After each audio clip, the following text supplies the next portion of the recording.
before I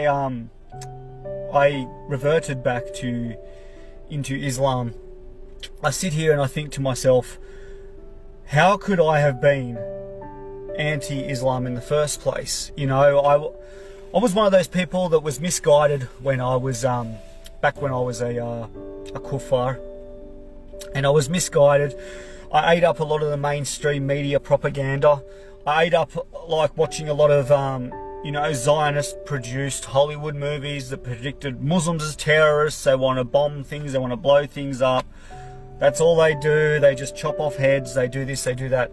So I look back at my past when I was in the anti-Islam movement 4 or 5 years ago and went, you know, I'm going to end up becoming a Muslim myself. So I believe, in my honest opinion, that Allah put me through those trials, through the anti-Islam movement and through this, because I think He knew that even if I had hatred back then for Islam, that I was one of those people, and He knew I was one of those people that if I dislike something or I like something, I will study into it as much as possible to learn as much about it as possible.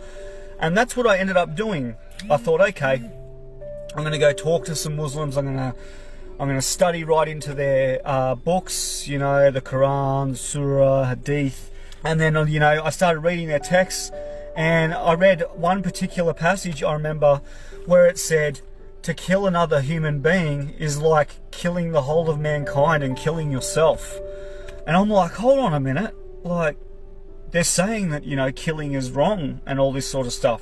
And then it talked about how the only time that a Muslim should kill or hurt another human being is when he's protecting his deen, his ummah, from attack or possible death, or defending his family or his people from invasion. That is the only time it is permitted, you know, to do that to a person.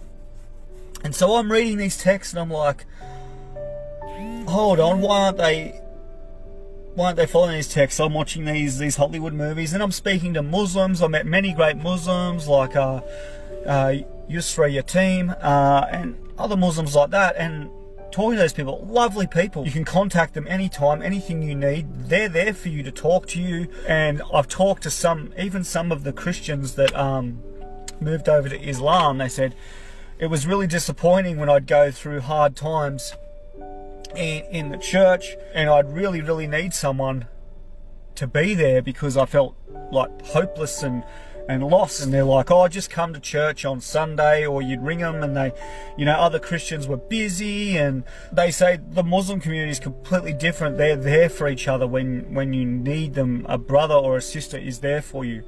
So if you're in a state of absolute despair, or something happens and you need your brothers there for backup, you know, if someone's threatening to hurt you because you're a Muslim, you know, they're only a phone call away. You get on your phone and they'll all come down there to protect you and make sure no harm comes to you.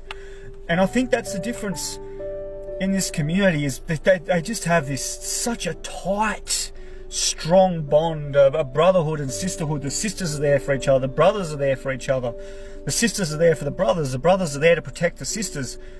And it's just, you know, absolutely amazing, this community. This is Islam. This is the brotherhood of Islam. Thank you so very much. Alhamdulillah.